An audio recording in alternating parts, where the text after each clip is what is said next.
하나님께서 오늘 우리에게 주시는 말씀은 시편 51편 1절에서 19절까지 말씀입니다. 시편 51편 1절에서 19절까지 말씀입니다. 다윗의 시, 인도자를 따라 부르는 노래. 다윗이 밧세바와 동침한 후 선지자 나단이 그에게 왔을 때, 하나님이여 주의 인자를 따라 내게 은혜를 베푸시며 주의 많은 긍휼을 따라 내 죄악을 지워 주소서. 나의 죄악을 맑게 씻으시며 나의 죄를 깨끗이 제하소서. 물은 나는 내 죄과를 아오니 내 죄가 항상 내 앞에 있나이다. 내가 주께만 범죄하여 주의 목전에 악을 행하였사오니 주께서 말씀하실 때 의로우시다 하고 주께서 심판하실 때 순전하시다 하리이다. 내가 죄악 중에 출생하였으며 어머니가 죄 중에서 나를 잉태하였나이다. 보소서, 주께는 중심이 진실함을 원하시오니 내게 지혜를 은밀히 가르치시리이다. 우슬초로 나를 정결하게 하소서. 내가 정하리이다. 나의 죄를 씻어 주소서. 내가 눈보다 희리이다. 내게 즐겁고 기쁜 소리를 들려주시사 주께서 꺾으신 뼈들도 즐거워하게 하소서. 주의 얼굴을 내 죄에서 돌이키시고 내 모든 죄악을 지워주소서. 하나님이여, 내 속에 정한 마음을 창조하시고 내 안에 정직한 영을 새롭게 하소서. 나를 주 앞에서 쫓아내시 마시며 주의 성령을 내게서 거두지 마소서. 주의 구원의 즐거움을 내게 회복시켜 주시고 자원하는 심령을 주사 나를 붙도소서. 그리하면 내가 범죄자에게 주의 도를 가르치리니 죄인들이 주께 돌아오리이다. 하나님이여, 나의 구원의 하나님이여, 피 흘린 죄에서 나를 건지소서. 내 혀가 주의 의를 높이 노래하리이다. 주여, 내 입술을 열어주소서. 내 입이 주를 찬송하여 전파하리이다. 주께서는 제사를 기뻐하지 아니하시나니 그렇지 아니하면 내가 드렸을 것이라. 주는 번제를 기뻐하지 아니하시나이다. 하나님께서 구하시는 제사는 상한 심령이라. 하나님이여, 상하고 통회하는 마음을 주께서 멸시하지 아니하시리이다. 주의 은택으로 시온의 선을 행하시고 예루살렘 성을 쌓으소서. 그때 주께서 의로운 제사와 번제와 온전한 번제를 기뻐하시리니 그때 그들이 숫소를 주의 제단에 드리리이다. 아멘. 이것은 하나님의 말씀입니다. 시간에 이제 예배의 그런 내용 가운데 많은 순서가 있습니다. 그 예배 시간 가운데 우리가 고백의 기도라는 그런 순서가 있습니다. 우리가 고백의 기도를 또 참회의 기도라고도 부릅니다. 이 참회라고 할 때에는 참은 잘못을 대하여 용서를 구하는 것이고, 회는 잘못을 깊이 뉘우치는 것입니다. 잘못을 깊이 뉘우치고 용서를 구하는 것, 그것이 바로 참회입니다. 그러니까 잘못을 뉘우침이 없으면 용서가 없는 것입니다. 우리가 예배 시간에 참 은혜와 기쁨이 넘치잖아요. 이 은혜와 기쁨이 넘치는 예배 시간에 이 참회의 기도라는 순서가 왜 들어가 있을까요? 어쩌면 예배 시간 가운데에서 가장 불편한 시간이 이 시간일지도 모릅니다. 다른 시간은 찬양을 통해서 마음도 기쁘고 기도하면서 하나님께 우리의 마음의 소원도 아뢰입니다. 근데 이 참회의 기도는요, 내가 지은 죄를 봐야 합니다. 그동안은 죄라고 생각하지 못한 것을 죄로 고백해야 합니다. 참회의 기도를 드리면서 우리 안에 부끄러운 마음이 들기도 합니다. 이 기도가 필요한 것은 알고 있지만 왠지 모르게 이 시간이 없었으면 더 편하겠다라는 마음이 드는 것은 숨길 수 없는 사실입니다. 예배는 우리와 하나님과의 만남입니다. 우리가 하나님 앞으로 나아가는 것입니다. 하나님이 이 세상을 처음 창조하셨을 때 하나님과 아담, 하나님과 우리 사이에는 아무런 막힘이 없었습니다. 그러나 아담이 하나님의 말씀을 어기고 선악과를 범함으로 인해서 하나님과 아담, 하나님과 우리 사이의 관계가 깨어졌습니다. 죄가 이 세상에 들어온 다음 아담에게, 온 인류에게 일어난 일이 있습니다. 창세기 3장 10절의 말씀에 보면 이르되 내가 동산에서 하나님의 소리를 듣고 내가 벗었으므로 두려워하여 숨었나이다. 아담은 그동안 하나님 앞에 나아갈 때요, 아무것도 입지 않고 나아갔어도 부끄러움이 없었습니다. 그러나 죄가 들어오자 아담에게 죄에 대한 부끄러움, 하나님의 심판에 대한 두려움이 생겼습니다. 하나님을 제대로 보지 못하는 그런 상태가 되었습니다. 우리도 죄를 짓잖아요. 그러면 우리에게 생기는 두 가지 감정이 있습니다. 바로 부끄러움과 두 번째는 두려움입니다. 부끄러워 두려워 숨어있는 아담을 보시면서 하나님은 아담이 다시 하나님 앞에 설 수 있도록 두 부끄러움을 감추어 주십니다. 3장 21절 말씀에 보면 여호와 하나님이 아담과 그의 아내를 위하여 가죽옷을 지어 입히시니라. 이 벗은 몸을 가릴 가죽옷을 만들어 입힙니다. 가죽옷을 만들기 위해서는 짐승이 죽어야 합니다. 하나님께서는 아담을 위하여 당신이 창조하신 보시기에 가장 좋았던 그 말씀하셨던 짐승 가운데 가장 귀한 어린 양을 잡아 아담을 위해 가죽옷을 지어 입히십니다. 이 성경에서 말하는 아담은요, 아담 한 사람만을 의미하지 않습니다. 아담은 이 땅에 사는 모든 사람을 대표하는 사람입니다. 그래서 성경 속의 아담은 오늘 이곳을 살아가고 있는 우리 한 사람 한 사람을 다 의미합니다. 그래서 로마서 5장 19절에서는 이렇게 말씀하고 있습니다. 한 사람이 순종하지 아니함으로, 아담 한 사람이 순종하지 아니함으로 많은 사람이 죄인 된 것 같이 우리도 다 죄인이 되었습니다. 한 사람 아담이 지은 죄는 우리의 죄이기도 합니다. 하나님께서는 우리가 두려움으로 숨어 있지 않고 하나님 앞에 나올 수 있는 그 길을 만들어 주셨습니다. 이것이 바로 구약 성경에 나오는 희생제사, 화목제사입니다. 깨어졌던 하나님과 우리의 관계를 다시 회복하는 길입니다. 근데 이 화목제사 가운데서 꼭 있어야 되는 것이 있는데 바로 화목제물입니다. 화목제물이 제단 위에서 죽을 때 우리의 죄가 용서받아 하나님 앞으로 나아갈 수 있습니다. 이것이 바로 하나님이 만드신 율법이요 길입니다. 히브리서 9장 22절에 보면 율법을 따라 거의 모든 물건이 피로써 정결하게 되느니 피 흘림이 없은즉 사함이 없느니라. 화목제물을 드리는 것이 나의 죄를 하나님 앞에 고백하고 용서를 구하는 구약의 유일한 길입니다. 우리가 예배를 드릴 때에도 마찬가지입니다. 죄인인 우리가 하나님 앞에 나아가기 위해서는 우리의 죄를 고백하고 하나님 앞에 용서를 받아야 하나님이 주신 은혜를 누릴 수 있습니다. 하나님의 얼굴을 부끄러워하고 두려워하지 않고 다시 볼 수 있습니다. 우리 성도님들이 고백의 시간이 불편한 것 같이 목사인 저도 이 시간이 편하지는 않습니다. 나의 죄를 봐야 됩니다. 우리 성도들의 죄를 봐야 하기 때문에 그렇습니다. 그런데요, 성경의 눈으로 이 말씀을 보면 어쩌면 이 고백의 기도, 참회의 시간이요, 우리에게 가장 큰 은혜가 되는 시간입니다.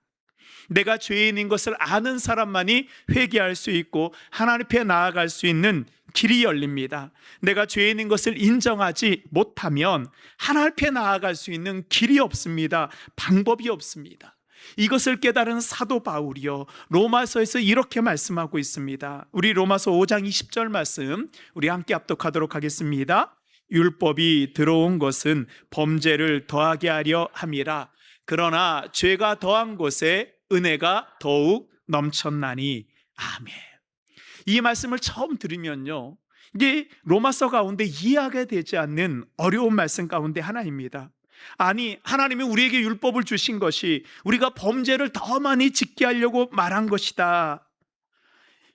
율법 때문에 우리가 죄를 더 짓는 것이 아닙니다. 우리에게 율법이 들어오기 전까지는요, 우리는 죄를 지어도 이것이 죄인지 알지 못하였습니다. 근데 율법이, 하나님의 말씀이 무엇이 죄인지 무엇이 죄가 아닌지, 죄가 무엇인지 우리에게 깨닫게 해줍니다. 그래서 율법을 통해서 우리는 죄인인 것을 알게 됩니다.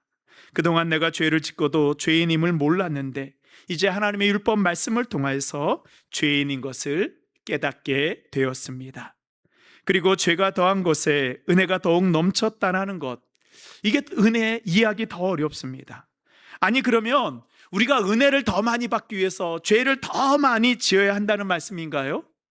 아닙니다. 하나님 이제 내가 얼마나 큰 죄인인지 깨닫게 되었습니다. 우리가 지은 죄가 얼마나 큰지 알고 회개할 때 하나님이 용서해 주시는 그 용서를 우린 더 크게 깨달을 수 있는 것입니다. 내가 죄인인 것을 깊이 깨달을수록 하나님이 주신 은혜가 얼마나 큰지 우리가 알게 되는 것입니다. 이 사도 바울은요, 자신의 삶을 통해서 이것을 경험하였습니다. 사도 바울은 예수님을 믿는 사람들을 죽이고 가두고 박해하였습니다. 이제 바울이 예수님 믿는 사람들을 다 잡으러 다메섹으로 올라가는 그 길에서 그때 예수님께서 바울을 만나 주십니다. 그때 바울이 예수님께 묻습니다. 예수님, 당신은 누구십니까? 나는 당신을 한 번도 박해한 적이 없습니다.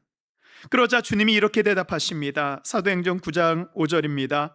대답하되 주여 누구시니까? 이르시되 나는 내가 박해하는 예수라. 이 바울은요, 예수님을 만나 자신이 죄인인 것을 알았습니다. 자신이 얼마나 큰 죄인인 것을 알고 나니 내가 받은 은혜가 가장 큰 것임을 깨달았습니다. 사랑하는 성도 여러분, 내 죄가 얼마나 큰지 깨달을수록 우리가 받은 은혜가 더 커지고 더 큰 감사가 있는 것입니다. 우리의 마음이 불편할지라도 우리에게 꼭 있어야 되는 것, 내 죄가 얼마나 큰지 우리가 아는 것입니다. 이 성경에서 자신의 죄를 참회하는 내용이 가장 많이 나오는 그런 성경은 시편입니다. 왜냐하면 시편은요, 많은 믿음의 사람들의 기도이기 때문에 그렇습니다. 시편에 보면 다윗의 이 7번의 참회 시가 있습니다. 시편 6편, 32편, 38편, 오늘 읽었던 51편, 102편, 130편, 143편. 이 중에서 다윗이 얼마나 구체적으로 죄를 지었는지 지적하고 드러나게 하는 시편이 51편입니다. 우리 51편 표제어를 우리 함께 읽도록 하겠습니다. 시작. 다윗의 시. 동침한 후 선지자 나단이 그에게 왔을 때. 아무리 표제어라고 하지만 이렇게 위대했던 다윗 왕의 죄악을 적나라하게 밝히는 표제어는 없습니다. 그래서 시편 51편의 배경이 되는 성경이 있는데요, 사무엘하 11장에서 12장이 바로 이 다윗의 시편 51편의 배경입니다. 예배 끝나시고 꼭 한번 읽어보시기 바랍니다. 이 사무엘하 11장은요, 다윗이 왕으로서 가장 성공의 절정에 이를 때 일어난 사건입니다. 한번 사무엘하의 말씀을 다 하나 좀 살펴보면요, 먼저 2장에서부터 5장까지는요 이 사울 왕가의 몰락, 이 다윗이 12지파 통일왕국의 왕으로 세움을 받습니다. 6장에서 7장까지는요 다윗이 하나님의 언약궤를 다윗성으로 옮기고요, 하나님이 다윗과 언약을 맺습니다. 영원토록 내가 다윗의 집에 복을 주겠다라고 약속하십니다. 8장에서 10장까지는요 이제 다윗이 어느 나라와 전쟁을 해도, 암몬 모압과 전쟁에도 승리합니다. 모든 나라가 두려워 떨게 되어 있습니다. 이제 다윗은요 자신이 마음이 원하는 대로 모든 것을 할 수 있게 되었습니다. 무서울 것이 없어졌습니다. 이렇게 다윗이요 하나님께 받은 그 은혜에 가장 많은 절정의 시기에 다윗의 인생 가운데서 가장 부끄러운 사건이 일어나게 됩니다. 바로 다윗이 자신의 충성스러웠던 장수였던 부하였던 신하였던 우리아의 아내 밧세바를 간음하고 우리아를 전쟁터에서 일부러 죽게 하는 살인죄를 범한 일입니다. 십계명의 살인죄, 간음죄, 내 이웃의 집에 짐을 탐한 이 세 개의 죄를 한 번에 범했습니다. 그래서 사무엘하사를 읽어보시면요, 이 밧세바의 이름을 부를 때 그냥 밧세바라고 기록하지 않았습니다.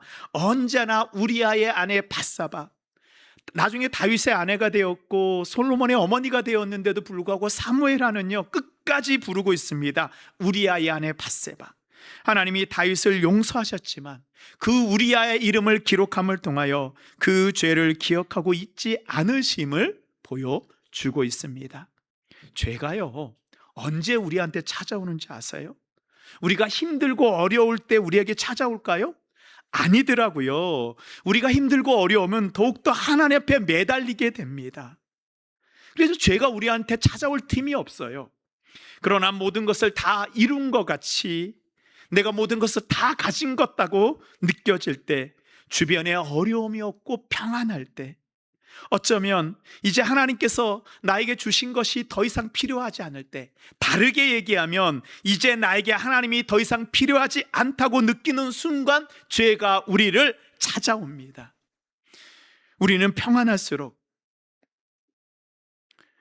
하나님 앞에 죄가 우리를 유혹하지 못하도록 우리는 깨어 있어야 하는 것입니다. 평안할 때 죄가 우리를 유혹합니다. 다윗의 모습을 보면서 우리는 첫 번째로 죄의 본질을 알아야 합니다. 이 시편 51편은요 이 다윗의 많은 참회식 가운데에 좀 다른 부분이 있어요. 이 죄의 본질에 대해서 깊이 다루고 있습니다. 그리고 죄를 용서받는 이 회개의 과정을 아주 상세히 묘사하고 있습니다. 그래서 우리가 하나님 앞에 어떻게 회개해야 되고 어떻게 이 용서받아야 되는지를 우리는 알 수 있습니다. 이 참회시 안에는요 이 탄원하는 기도가 있습니다. 이 탄원은 뭐예요? 내 소원을 이루어 주십시오. 그러니까 탄원은 나를 대신해서 주로 하나님께서 나의 원수를 갚아달라고 하는 내용입니다. 그래서 참회시에 보면 죄의 참회와 함께 하나님 나를 공격하는 저 악의 세력들을 하나님 심판하여 주십시오라는 그 탄원의 내용이 함께 들어가 있습니다. 그래서 다윗의 다른 참회 시편들을 보잖아요. 그러면 이제 그 다윗의 적들이 나옵니다. 원수들이 나옵니다. 그런데 시편 51편에는요 참회를 하는 이 탄원을 하는데 이 밖에 있는 적들이 나오질 않습니다. 대신 다른 적이 나옵니다.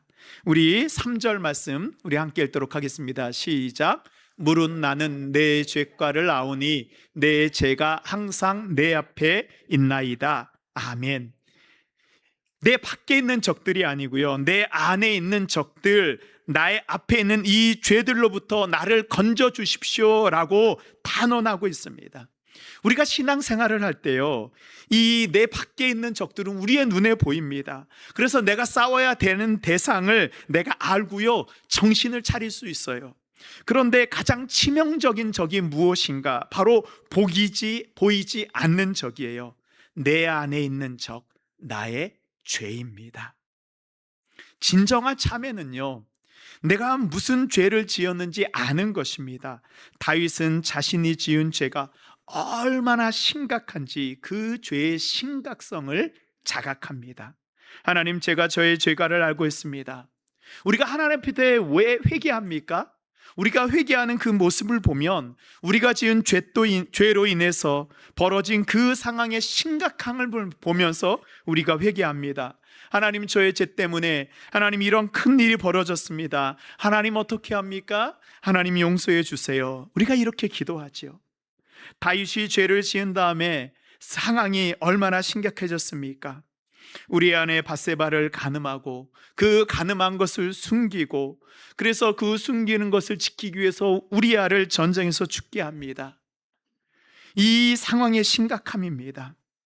그래서 우리는 회개할 때 하나님 이 심각한 상황을 우리가 어떻게 수습해 보려고, 이 문제를 피해 보려고 회개합니다.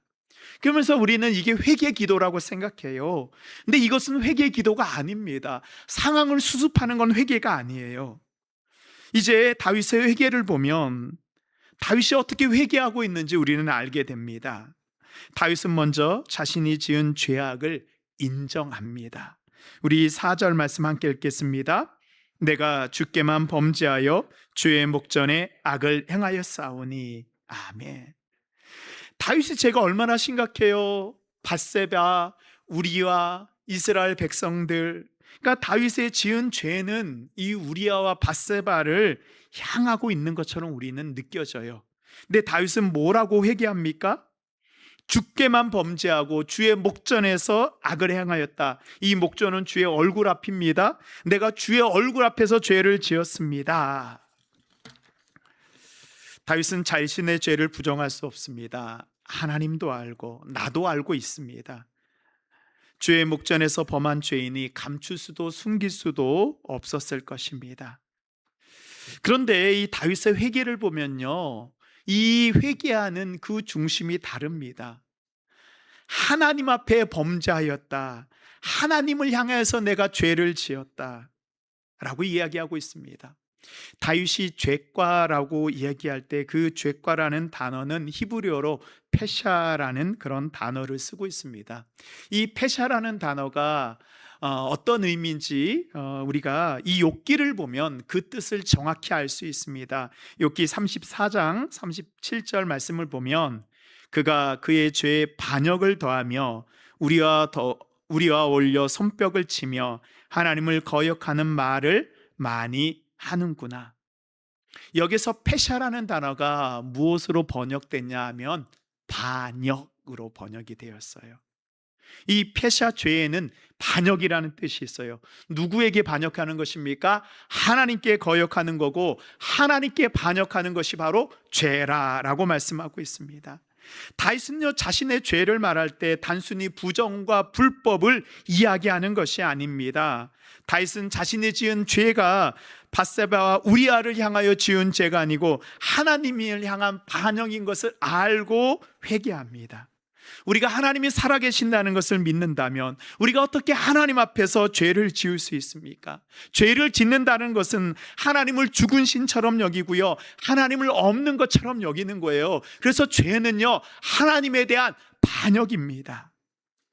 이 다윗의 한 행동이 하나님께 대한 죄가 된다는 것을 이 창세기의 요셉의 말을 보면 우리가 잘 알 수 있습니다. 야곱의 아들 요셉은 이 애굽의 종으로 팔려가 바로의 시위대장 보디발의 집에 종으로 있습니다. 그곳에 있을 때 요셉의 주인 보디발의 아내가 요셉을 유혹합니다. 죄의 유혹을 받은 거죠. 그때 요셉이 뭐라고 얘기하는 줄 아세요? 우리 창세기 39장 9절 말씀 우리 함께 읽도록 하겠습니다. 시작. 이 집에는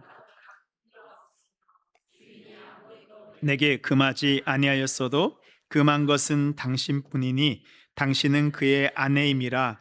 그런즉 내가 어찌 이 큰 죄악을 행하여 하나님께 죄를 지으리까. 아멘. 원래 이 문장은요, 이렇게 얘기해야 돼요. 당신은 그의 아내임이라. 그런즉 내가 어찌 이 큰 악을 행하여 주인에게 죄를 지으리까. 보디발에게 죄를 지으리까. 원래 이렇게 얘기해야 되는 거예요. 그런데 요셉은 무엇이라고 얘기하고 있습니까? 보디발의 아내와 동침하면 누구에게 죄를 짓는 거예요? 자신을 믿고 자신에게 모든 것을 맡긴 주인 보디발에게 죄를 짓는 것이잖아요. 그런데 요셉은 뭐라고 말씀하고 있습니까? 내가 어찌 이 큰 악을 행하여 하나님께 죄를 지으리까. 요셉은 알았어요. 이 죄는요, 사람에게 짓는 죄보다 더 큰 죄가 무엇이에요? 하나님께 짓는 죄라는 것을 알았습니다. 요셉이 이 유혹 속에서도 흔들리지 않을 수 있었던 이유가 여기 있습니다. 요셉은 어디에 있든지 누구를 의식했습니까? 하나님을 의식했어요. 살아계신 하나님을 의식했습니다. 죄에 대해서 넘어지지 않는 가장 강력한 무기는요, 내가 있는 자리가 하나님 앞이라는, 그 하나님 얼굴 앞이라는 것을 의식하며 살아가는 것입니다. 이것이 없으면, 죄가 우리를 공격하면 우리가 우리를 지켜낼 수가 없습니다. 그래서 다윗이 모든 일을 겪은 다음에 이렇게 고백합니다. 시편 139편 말씀에 보면, 제가 한번 읽도록 하겠습니다. 한번 다윗의 마음을 여러분 느껴보시기 바랍니다. 내가 주의 영을 떠나 어디로 가며 주의 앞에서 어디로 피하리이까?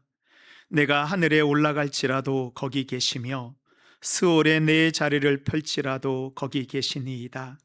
내가 새벽 날개를 치며 바다 끝에 가서 거주할지라도 거기서도 주의 손이 나를 인도하시며 주의 오른손이 나를 붙드시리이다. 아멘.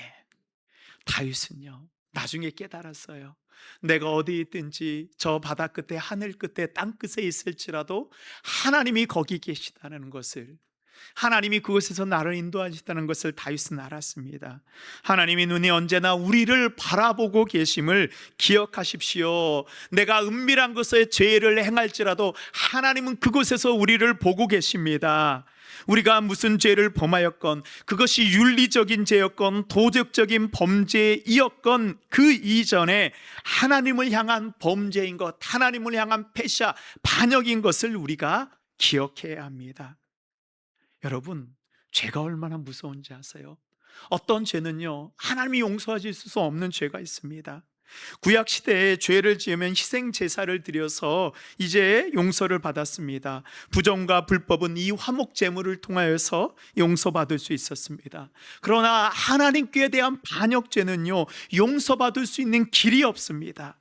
다윗은 자신의 범죄가 희생 제물을 드려도 해결되지 않는 그 중죄임을 알았습니다. 그래서 오늘 16절에 보면 다윗이 이렇게 얘기합니다. 이렇게 고백해요. 주께서는 제사를 기뻐하지 아니하시나니 내가 아무리 희생 제사를 드려도 주님이 받지 않으십니다. 그렇지 아니하면 내가 드렸을 것이라. 주님이 받지 않으시니 내가 드려도 소용이 없는 것입니다. 주는 범죄를 기뻐하지 아니하시나이다. 내가 드리는 이 희생 제물을 주님이 외면하셨어요. 제사를 드려도요, 하나님이 받지 않으세요. 도무지 용서받을 길이 없는 죄예요. 우리 신앙생활하는 가운데, 우리의 인생 가운데 제일 불쌍한 게 뭔지 아세요? 내가 하나님 앞에 아무리 드려도, 내가 하나님 앞에 아무리 예배를 드리고 아무리 희생 제물을 드려도 하나님이 받지 않는 그 진노예요. 이것이 가장 불쌍합니다. 이 죄에서 다윗이 어떻게 용서함을 받을 수 있었을까요? 다윗이 이 죄에서 어떻게 다시 하나님 앞으로 나올 수 있었을까요? 이 다윗이 이렇게 기도합니다. 7절입니다. 우슬초로 나를 정결하게 하소서. 내가 정하리이다. 나의 죄를 씻어주소서. 내가 눈보다 희리이다. 여기서 우슬초로 나를 정결하게 해달라라고 할 때, 이 우슬초는요, 정결 예법 가운데 나병 환자가 낫게 되었을 때, 나병은 하나님의 진노로 내린 병이거든요. 그래서 이 나병은요, 오로지 하나님만 고칠 수 있다라고 생각했습니다. 그래서 나병 환자가 자신이 아무리 하나님 앞에 나아가고 아무리 제사를 드려도 용서받지 못하는데 하나님의 사랑으로 용서받을 때 나병 환자가 나음을 받고, 그때 나병 환자가 자신을 정결하게 하는 것이 우슬초로 자신을 씻는 거예요. 다윗은 알았습니다. 내가 많이 희생 제사를 드려도 하나님이 용서하지 않으면 안 된다라는 거예요. 나의 죄를 씻어 주소서. 자신의 죄가 이 나병처럼 그 고침받을 수 없는 하나님의 진노함을 받은 죄에 있는데, 이제 거기서 고침받고 깨끗이 씻고 없애야 할 만큼 중한 죄이고 뿌리 깊고 심각하다는 것을 깨달았습니다. 그래서 사도 바울은요, 로마서에서 죄에 대해서 이렇게 말합니다. 모든 사람이 죄를 범하였음에, 모든 사람이 죄를 범하였대요. 그런데 이 죄의 깊은 뿌리를 경험한 다윗은요, 여기에서 더 깊이 들어갑니다. 5절 말씀 보시면, 내가 죄악 중에서 출생하였으며 어머니가 죄 중에서 나를 잉태하였나이다. 어느 정도냐 하면 내가 죄악 중에서 출생하였다. 바울은 죄를 범하여서 죄인이라고 말하는데, 다윗은 내가 죄 중에 태어났다. 죄를 지어서 죄인이 아니고요, 죄인으로 태어났기 때문에 내가 죄를 지었다는 거예요. 죄 중에서 태어난 사람, 이것이 진짜 우리의 본성입니다. 우리의 진짜 모습을 본 다윗이 이야기하고 있습니다. 다윗이 자신이 아무리 죄를 지어도 내가 태어날 때부터 죄인이기 때문에 감당할 수 없는 이 죄의 무게를 다윗은 어떻게 하나님 앞에 나았을까요? 다윗이 의지할 것은 오직 하나였습니다. 그래서 시편 51편 1절이 중요한 거예요. 다윗이 51편을 드릴 수 있었던 것은 51편 1절에서 이렇게 믿음으로 서원했기 때문입니다. 우리 1절 말씀 우리 함께 읽도록 하겠습니다. 시작.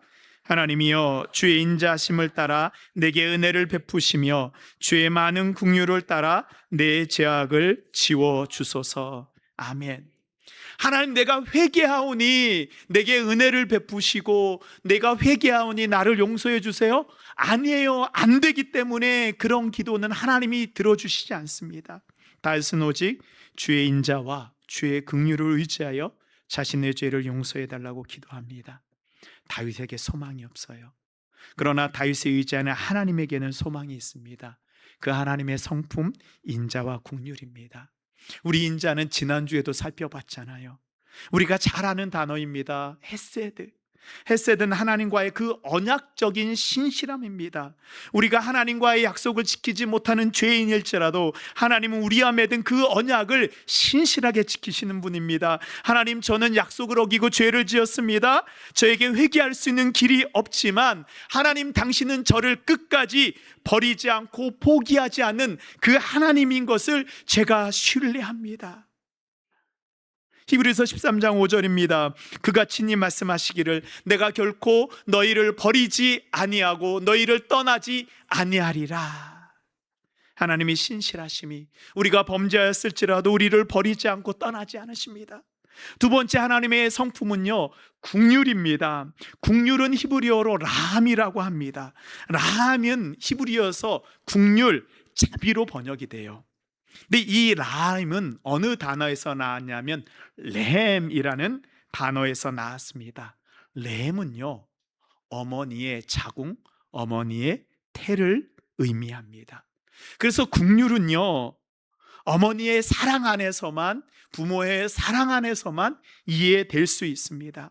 긍휼은요, 단순히 불쌍히 여기는 것이 아닙니다. 단순한 자비가 아닙니다. 어머니가 그의 자녀를 태 안에서 품고 아무 조건 없이 모든 것들을 다 나의 것을 나누어 주고 무조건적으로 품어주는 사랑이 긍휼입니다. 아이가 아프면 부모는 밤새도록 잠을 자지 못합니다. 아이가 토하고 토사물이 부모의 옷에 묻어도요, 부모는 신경 쓰지 않습니다. 부모의 관심은 온통 어디에 가 있습니까? 아이가 낳는 것에서만 관심이 있습니다. 이게 바로 긍휼이에요. 하나님은 절대 우리를 포기하지 않으십니다. 어떤 상황에도 우리를 포기하지 않는 그 어머니와 같은 사랑, 우리에게 어떤 큰 죄가 있을지라도 우리를 버리지 않고 우리를 죄악에 빼앗기지 않겠다라는 그 어머니의 사랑, 하나님의 긍휼이 우리를 용서해 주시는 거예요. 우리가 용서받을 만해서가 용서받는 게 아니고요, 우리를 끝까지 사랑해서 우리를 용서해 주는 거예요. 하나님의 인자와 긍휼을 유지한 다윗은 하나님의 용서하심을 경험합니다.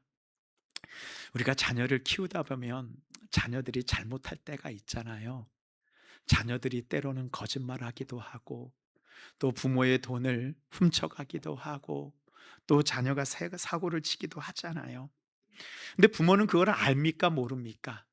다 알죠. 다 알고 있는데도 어떻게 해요? 부모는 이 자녀도 그 자신이 지은 죄 때문에 힘들어 하잖아요. 이 지은 죄를 어떻게 해결해야 되나 밤새도록 자녀가 끙끙 헤맬 때 부모는 어떻습니까? 그 옆에서 같이 안타까워하는 거예요. 내 자녀가 나의 앞에 와서 그 죄를 고백하기만 하면 내가 다 용서해 주리라 라는 그런 마음을 우리가 갖고 있잖아요. 그것이 바로 긍휼, 하나님이 사랑입니다.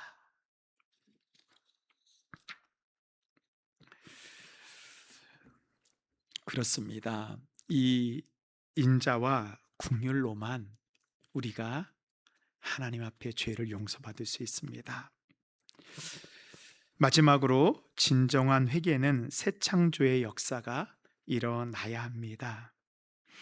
이 다윗의 시편 51편은요, 죄로 인한 그 두려움, 그리고 회개와 성령을 통한 새 창조와 하나님의 회복된 관계로부터 시작되는 새로운 삶에 대해서 말씀하고 있습니다.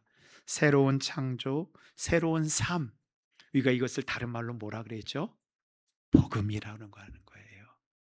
그래서 시편 51편에는요, 이 복음이 있어요. 하나님의 사랑으로 인한 복음이 담겨져 있습니다. 이제 다윗이 하나님의 그 인자, 하나님의 긍휼을 의지하여 하나님 앞에 회개했잖아요. 다윗이 이렇게 기도합니다.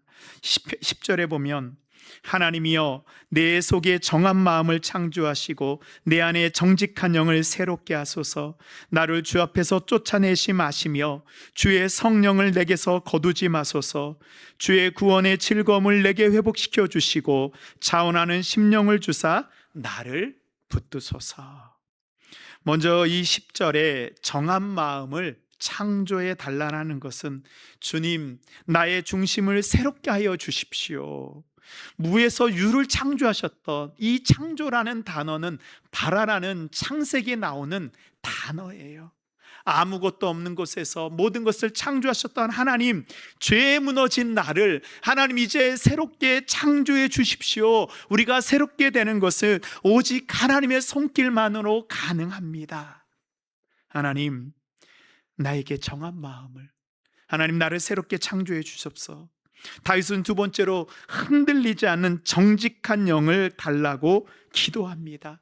이제 앞으로요 어떤 유혹이 와도 이번처럼 내가 넘어지지 않도록 하나님 정직한 영을 하나님 내 안에 부어 주시옵소서. 그리고 하나님 내게 자원하는 심령을 주십시오. 자원하는 심령은요 내가 이렇게 나아간다라는 그런 의미가 아니고요, 여기에서는 죄를 짓기 전 내가 하나님과 누렸던 그 즐거운 마음, 내가 하나님과 함께 있을 때 내가 언제든지 두려워하지 않고 하나님 앞으로 마음대로 자원하여 나아가서 하나님과 그 누렸던 그 기쁨의 마음을 의미합니다. 그래서 하나님 정한 마음을 주십시오. 정직한 영을 내게 새롭게 하십시오. 자원하는 심령을 주십시오. 근데 이 세 가지는 뭐를 통해서 가능합니까? 오직 성령을 통해서만 가능합니다. 그래서 다윗이요 주의 성령을 내게 거두지 말아 주십시오. 왜 다윗이 주의 성령을 내게 거두지 말아 주십시오라고 아주 간절히 청하고 있냐 하면 다윗의 삶 가운데 이런 경험이 있었어요. 바로 사울의 모습을 보면서입니다. 사울에게 성령이 떠났을 때 사울이 어떤 영에 사로잡혔습니까? 악령에 사로잡히잖아요. 사울이 두려워 떨었습니다. 그리고 이 악령에 사로잡히고 하나님을 떠났던 사울의 마지막이 어땠습니까? 하나님의 진노로 인해서 사울이 그 멸망하는 모습을요 다윗이 두 눈으로 봤어요. 성령이 떠난 사람의 그 마지막이 무엇인지 다윗은 잘 알고 있습니다. 그래서 자신이 죄를 지었지만 간청합니다. 성령님 제발 나를 떠나지 말아 주십시오. 하나님 주의 성령을 내게 거두지 말아 주십시오. 성령이 함께 하심, 성령의 내주하심만이 우리가 다시 범죄의 길로 들어서지 않는 유일한 길입니다. 죄의 공격으로부터 우리를 지키시는 분이 오직 성령이십니다. 그래서 다윗은 성령을 내게 거두지 말아 주십시오. 그리고 이 다윗의 간구는요 단순히 죄 사함을 받는 것만이 아닙니다. 죄를 짓기 전에 죄를 짓기 전에 자신보다 이제 더 새로운 사람, 이제는 죄의 유혹과 죄에 흔들리지 않는 그런 새로운 사람으로 창조되기를 원했습니다. 새 창조의 역사가 일어나기를 원했습니다. 이것이 바로 이 회개와 후회의 차이예요. 사람들은 죄를 짓잖아요. 무엇을 합니까? 후회를 해요. 후회는 내가 어떤 죄를 지었는지를 아는 거예요. 그렇지만 후회는 과거의 죄에 계속 머물러 있습니다. 내가 왜 그때 그런 죄를 지었지? 내가 왜 그때 그렇게 했지? 그러나 회개는 무엇이냐? 이제 과거에 대한 후회를 넘어서 옛삶을 떠나서 새로운 삶으로 나아가는 진정한 회개입니다. 이것을 위해서 필요한 것이 바로 온전한 제사예요. 우리가 새롭게 창조되기 위해서 다윗은 기도하고 있습니다. 자, 우리 17절 말씀 우리 함께 읽도록 하겠습니다. 시작. 하나님께 구하시는 제사는 상한 심령이라 통회하는 마음을 주께서 멸시하지 아니하시리이다. 아멘. 하나님께 나아가는데 하나님께서 우리를 새롭게 창조하시는 그 제사를 드리는데 그때 하나님이 받으시는 그 제물이 무엇입니까? 상한 심령이다라고 말씀하고 있어요. 다윗은 깨달았습니다. 하나님이 원하시는 것은요, 성대한 제사, 많은 희생 제물이 아닙니다. 상한 심령이에요. 하나님은 회개 없는 제사, 죄를 감춘 채 드리는 우리의 제사, 우리의 예물, 우리의 예배를 받지 않으십니다. 우리가 예배 시간에 많은 예물을 드리고 많은 찬양을 드리고 많은 시간을 지랄더라도 그것이 회개를 대신할 수 없어요. 시편 51편은요 다윗이 상한 심령으로 드린 기도이고요, 이 기도를 하나님이 받아주셨어요. 상한 심령은 단순히 마음이 조금 슬프고 상처받은 것이 아니고요, 산산이 부서지고 뼈가 부서져 있는, 스스로 일어날 수 없는 그런 상태예요. 자신의 죄악으로 깨어지고 부서져 하나님 앞에 나아갈 수 없는 상태입니다. 내가 이것을 인정하고 나아가는 것입니다. 하나님, 저에게는 하나님 소망이 없습니다. 하나님, 저에게는 희망이 없습니다. 하나님, 저는 절망입니다 라고 인정하는 것, 내가 아무것도 할 수 없다는 것을 인정하게 되면 우리에게 남는 것은 하나입니다. 오직 하나님만이 나의 유일한 소망 되십니다. 이게 상한 심령이에요. 우리의 단단하고 고집스러운 자아가 깨어질 때 비로소 그 틈으로요, 그 갈라진 틈새로 하나님의 은혜와 성령이 흘러 들어갈 수 있는 그 상태, 그것이 바로 상한 심령입니다.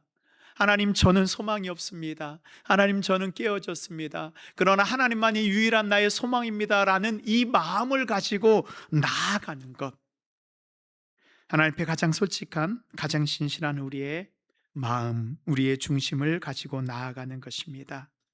그때 하나님이 우리의 마음을 보시고 우리를 멸시하지 않으세요. 우리 8절에 보면 주께서 꺾으신 뼈들도 즐거워하겠다라고 말하고 있어요. 하나님이 나를 얼마나 힘들게 해서 내 뼈가 다 꺾어져 버렸는데도 불구하고 하나님, 내가 이 꺾어진 뼈들을 가지고 하나님 앞에 나아갔더니 하나님이 이것조차 기쁘게 회복시켜 주십니다 라고 고백하는 것입니다. 그래서 에스겔 선지자는 이 상한 심령을 가지고 하나님 앞에 나아갔을 때의 모습을 이렇게 말씀하고 있습니다. 우리 에스겔 36장 26절부터 28절까지요 우리 천천히 한번 다 같이 합독하도록 하겠습니다. 또 새 영을 너희 속에 두고 새 마음을 너희에게 주되 너희 육신에서 굳은 마음을 제거하고 부드러운 마음을 줄 것이며 또 내 영을 너희 속에 두어 너희로 내 율례를 행하게 하려니 너희가 내 규례를 지켜 행할지라. 내가 너희 조상들에게 준 땅에서 너희가 거주하면서 내 백성이 되고 나는 너희 하나님이 되리라. 아멘. 이 28절에 너희는 내 백성이 되고 나는 너희 하나님이 되리라, 이 내 백성은요 그냥 백성이 아니에요. 죄를 짓기 전에 백성이 아니고 이제 회개하여서 하나님이 새 영과 새 마음을 주어서 새롭게 창조된 하나님의 백성이에요. 새롭게 창조된 하나님의 백성에게 하나님께서 그 땅, 그 기업을 허락하여 주시고요, 새롭게 창조된 그 백성에게 하나님이 함께하여 주시는 것입니다. 사랑하는 성도 여러분, 우리는 이제요 죄에 대해서 용서받는 정도가 아니고 내주 안에, 우리 안에 역사하시는, 내주하시는 성령의 능력으로 이제는 죄에 대해서 죽고 의에 대해서 사는 자가 되어야 합니다. 하나님의 백성으로 새롭게 창조된 새로운 하나님의 자녀가 되어서 이제 하나님이 주신 그 은혜의 땅을 누리며 살아가야 합니다. 죄가 더한 곳에 은혜가 더한 것 같이 우리가 상한 심령으로 하나님 앞에 나아갈 때 주님이 주시는 새 창조의 은혜가 우리에게 임하게 되는 것입니다.